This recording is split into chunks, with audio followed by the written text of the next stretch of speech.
All right, so here's a tip for you when your deck framing is a hair out of square, but you want your decking to be as perfect as possible. You snap a line through wherever you want. So we went all the way side to side, all the way through. And we started running all our boards both directions off of that, right? And once we got this far, as I'm getting close to running out of boards for this section, we snap our line through for our border board right here that breaks the center, right? So we snap that line, and then I did the 3, 4, 5 triangle, right? One side's 3 feet, one side's 4 feet. The hypotenuse, or the long side of the triangle, is going to be 5 feet. And that told me that I was within a 1/16 inch of square. Like, that's totally good to go for what we got going on here. So now what I can do is I can use this as a dimensional line to pull off dimensionally for this outside, which where your framing would be a hair out if it's out, right?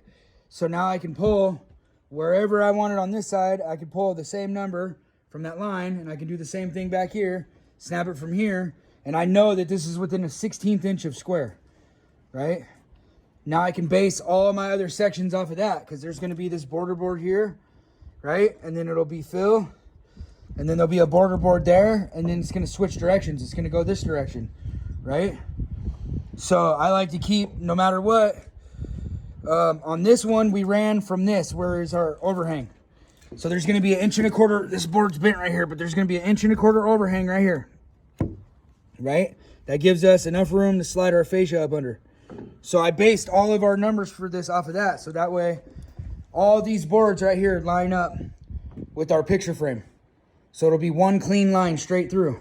So we started on that line, and then we started setting our decking this way and this way. Then when we got out here, what we did was we took our scrap from the adjustments that we made, right? We had some boards that cracked out just from the extreme weather conditions here. So we took the boards that cracked, replaced them under here, and then we took the scrap from that and we put it out here and doubled this up. That gave us, it stiffened us up from the 2x8 to our 2x12 beam for our, because it's a 2-ply. And then that stiffened that up, and we were able to lag and lock all this together.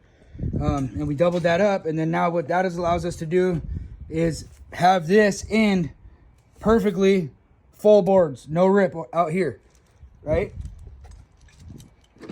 Then once we set the outside with our 1.25 inch overhang here, going this way, these will be filled in this way, and then there'll be a border board, which I leave this open. So there's still a little bit of blocking that we'll have to do right here to catch the picture frame, but I leave that open so as we go, because we don't know exactly where it's going. And for me, instead of trying to scratch my head and figure that out and be perfect and then worry about all my gaps being perfect in this, and hopefully every single board is exactly the same width and this and that and the other, I just leave that open. And then when I figure out, when I get real close, I could be like, all right, it's a full board and then a breaker board. And then that's easy within 2 boards to figure out exactly wherever the backing needs to go here for this. Then it switches direction and it goes this way, right? So then I'll start with full boards out here, and maybe it ends with a rip at the wall. And maybe right here it ends with a rip at the wall. And that's how we get nice picture framed decks fast as production work, right? Because we're going the extra mile as far as, I mean, these are nicer houses for sure. Like, out of all the production builders in our area, they do a lot of more customization on their houses for this main company that I work for, right? So their stuff's a lot nicer, but this is how we give that custom, you know, extra touches, higher level of production work, and still are fast enough to make money doing it, you know what I mean? And that's some tips for how you can kind of cheat things around if need be, right?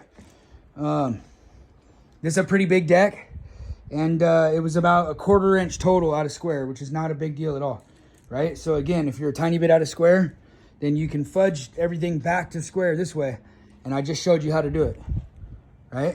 So there you go. There's some tips for the day on how to do nice picture frame boards. And the reason that we like to do these running through and then cut it later is because it's actually easy to line these up real good, so they're just perfect. You know, you can't mess that up. Like visually, they're all perfectly in line, right? So there you go. And enjoy this view out here, and have a good day.